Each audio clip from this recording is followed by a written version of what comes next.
Hello again, welcome back to the Supersonic Discussion Show. A week has gone by and boy oh boy am I ready to get into this video. I've considered what would be the easiest way to go about it, and I've considered maybe only covering Sonic 2 this time around, and not even doing an in-depth review, just more or less touching base on some of the things that I liked and comparing it to Sonic 1. That said, there are a lot of spoilers for both movies, so I will reiterate, if you haven't seen both movies, then go watch it. If you did your homework, and if you're confused, check out the iCard from my last video. That'll give you some context as to what I mean by homework. If you did your homework, then congratulations. If you saw Sonic 1, you deserve a chili dog. If you saw Sonic 2, you deserve 2 chili dogs. If you saw both movies, you get an S rank and 3 chili dogs. Sonic himself would be proud of you. Now, I get it. You weren't expecting homework. If you didn't do it, then it's all fine and good. You just wanted to watch a YouTube video and have some fun. That's fine. You weren't expecting a final exam, or, you know, maybe your dog ate it. Yeah,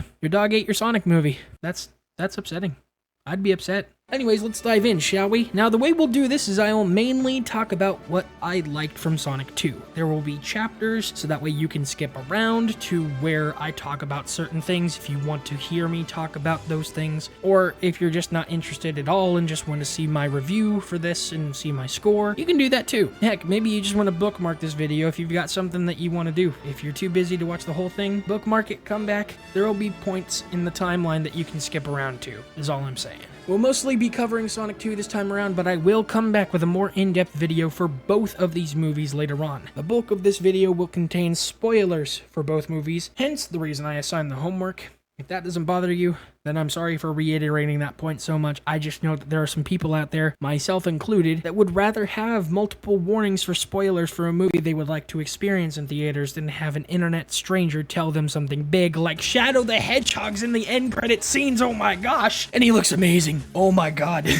Now, if you didn't watch the movies, don't go in the comments saying that it's my fault that you got spoiled on that, because seriously, what are you still doing here? I warned you multiple times. It's not my fault. Bros, Shadow looks amazing, and they set up Gun for this. Guardians of... wait, no, I always get this acronym wrong. I keep calling them Guardians of the United Nations when it's supposed to be Guardian Units of Nations. I like my acronym a little bit better because it rolls a little bit better off the tongue. Sometimes I call them GUN, so sometimes I call them Gun. I don't know. Look, I'm a Sonic fan. I'm not gonna say that I'm a perfect Sonic fan. I don't get everything right, okay? Don't go burning me at the stake because I called it something else, you know? Now, Shadow being in this movie is not the biggest spoiler by far.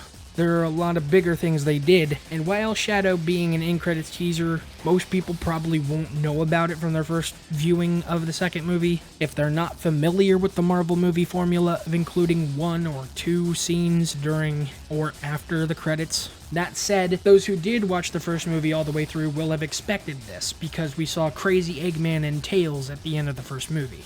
And if this was a review for a Marvel movie, and let's say I pulled a stunt like I did just now, you could expect to see my head on a platter, with a Tesseract in my mouth. Sonic 2 basically picks up and clears up a lot of things, explaining how Eggman got back home. Coincidence lined up to be so whenever Knuckles stumbled out, and needless to say, the two team up to find Sonic, who, meanwhile, is helping people in Seattle.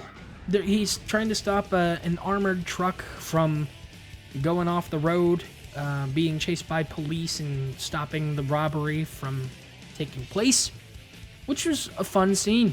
The music here worked really well, and I gotta say, the armored truck driver who was tied up in the back was really ungrateful for Sonic helping at all. Like, he could have died, and he calls Sonic a terrible hero. Blue Justice deserved better. Change my mind.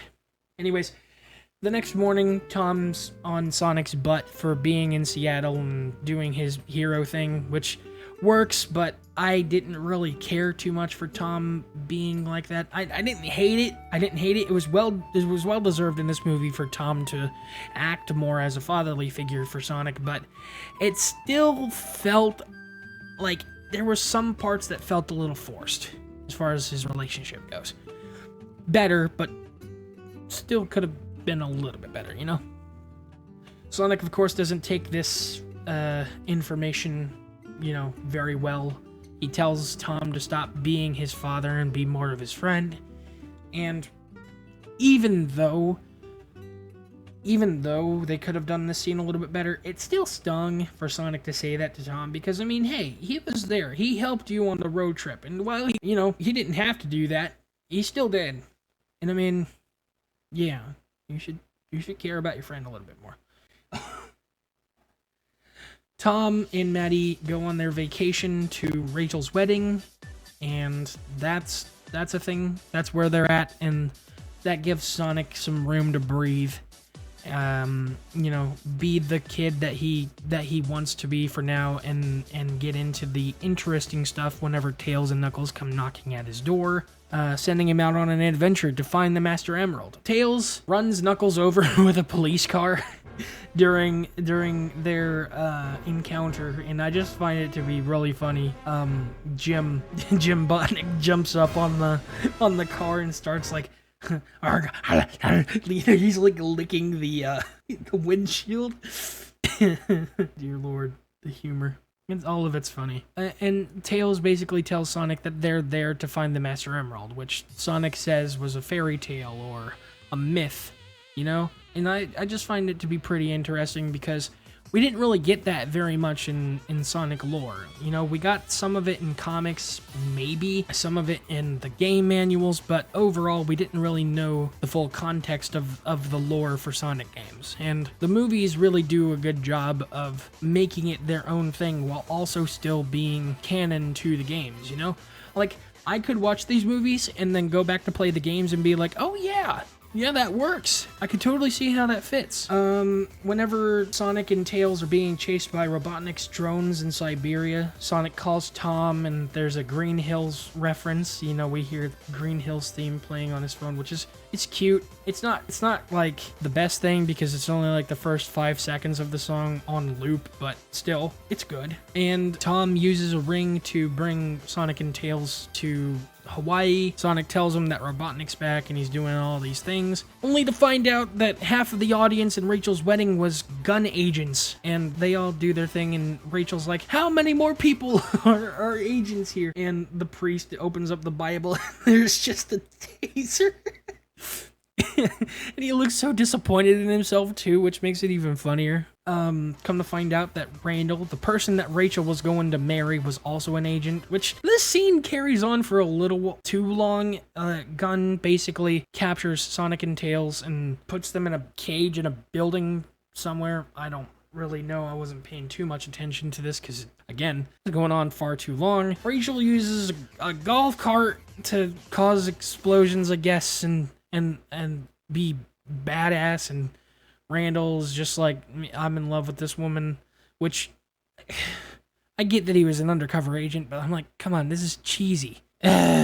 It was a weak point, but it didn't ruin the movie for me. I just wish it would have been a little shorter. Sonic runs across the water to get to the island that Eggman and Knuckles are at, and I just gotta say that everything that they did for the cinematography there to show like how it would be if Sonic really was in our world, running across the ocean, jumping over thrashing waves to avoid getting caught under the current, it was all really impressive. And there were a lot of times in this movie where Sonic could have drowned, and there's a moment after Sonic and Knuckles fight in the temple where Robotnik steals the emerald and blips away. Knuckles gets caught under some debris as water is rising, and Sonic decides to use his powers to save Knuckles, even though he hates water. Gets caught underwater, and there's like an air bubble. There's a scene where Sonic sucks up the air bubble like he does in the games, and it's just, dude, I loved it. I'm here for it. Sonic almost drowns, but Knuckles saves him for saving him. There's a scene where Knuckles just like he's getting like upset, and then Sonic throws a sandball at him, and he's like, how dare you attack me in my time of sorrow?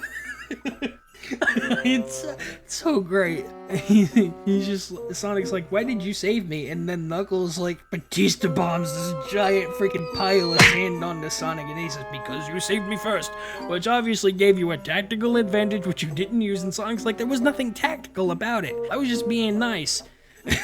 And it's just a nice, touching scene that, you know, shows the building bonds of Sonic and Knuckles, and they did Knuckles well. He's not like the brightest tool in the shed, but he's also not dumb. He's just not familiar with how things work. He's a fish out of water. He doesn't really know, like, true friendship, hence the reason he thought Eggman was his friend, only to find out that Eggman was not his friend at all and was only using him to get to the Master Emerald, the very thing that he was trying to get. There was a moment where they were trying to look for the Emerald Compass in Siberia, and Sonic distracts Knuckles with like a touching scene where he says, "We both lost something that day," referencing the fact that Knuckles lost his clan and Sonic lost Longclaw. But Tails uses his gadget to capture Knuckles, not realizing that Sonic was trying to befriend him in that moment. And Sonic throws the Emerald Compass to Tails, which is caught by a PNG of Robotnik sliding across the screen, which is just hilarious. It's obvious that it was not edited to the best, but it just works because it's funny, because Eggman's got this beating grin on his face. But Eggman does something to Tails, and whenever Sonic goes to try to save Tails, Knuckles in that moment realizes he didn't go for the compass. He's trying to help his friend. And Eggman calls this a sign of weakness, and Knuckles starts to question whether or not he's on the right side, which is really good. By the end, Knuckles, Tails, and Sonic are all standing bravely on this road rubble to stand up against Eggman's giant robot, which he builds using the power of the Master Emerald. Kind of interesting. We've never really seen Eggman use the Chaos Emeralds to this extent. Like, he uses the emeralds to power his machines, sure, but not really build them out of nothingness. Anyways, it was pretty cool. And when things seemed bleak, the Master Emerald crumbled into the 7 Chaos Emeralds that it was forged in. More in that in the in-depth review of the lore, because, boy, this movie lore is amazing. Sonic merges with the 7 Chaos Emeralds in the last moment and saves Maddie and Tom from being crushed, turning into Super Sonic and destroying the giant Eggman robot. And it was so good. Seeing my golden boy, I loved it. Everything in this movie was well deserved. The bonds between Sonic, Tom, and Maddie, the friendship that Sonic and Tails had, and the rivalry between Sonic and Knuckles, even though, I mean, it was still there, but Sonic and Knuckles were basically friends by the end of the movie. And everything was so good. It was delivered really well. The actors did so well. Colleen O'Shaughnessy as Tails was great. I wish they would have done a little bit more with Tails and his gadgets. They referenced that he was a genius at things like this, but they didn't really do much with it. I wish they would have done a little bit more showing what Tails could do, rather than, using the crutch that Tails is not familiar with this. It works for this movie, but I hope that in the next movie they don't do it again. I hope that they, instead of showing the fact that Tails isn't familiar with heroism, that they build more on his bravery and do something big, because Shadow's gonna be in the next movie. I mean, it's so good. By the end credits scene, we see Gunn walking through the rubble of the giant Eggman robot, trying to look for Robotnik's body, but having no luck in doing so. We see Agent Stone has infiltrated Gunn and is one of them now, so that's interesting to see where that might go. Agent Stone working as an undercover, gun agent and working alongside Robotnik, or maybe even working as the main antagonist. Robotnik's death was left really ambiguous because Jim might be retiring from acting, which I hope doesn't happen. I hope that he does come back, because, we don't know for sure whether or not Robotnik died. Sure, nobody could have really lived from a fall like that, but it's Robotnik. Come on, he always comes back. He can't die.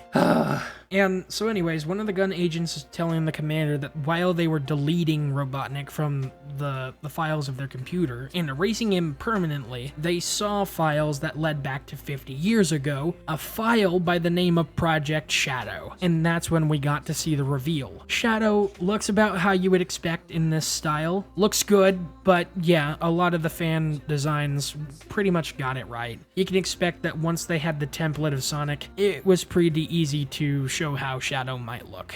But I'm still really excited to see where they could go with Sonic Movie 3. I'm hoping that Jim Carrey stays on for the team and comes back. If he doesn't, then I'm interested to see what they do with the plot from there. There's so much that they could do, and if they're bringing Project Shadow in here, my main hope is that they do Shadow justice. I'll do a video talking about my predictions for what they'll do for Sonic 3 later if you're interested. I'm gonna do a lot more Sonic discussions in the future, but I'm gonna be doing some more Minecraft stuff. Mainly, we're gonna be doing the next episode of Jumpers, so that's gonna be really interesting. If you have any predictions of what house Devin and I got sorted in, then leave your predictions in the comments below. Other than that, let me know what you thought about this movie. If I had to rate this on a scale of 1 to 10, I would give it an 8.5.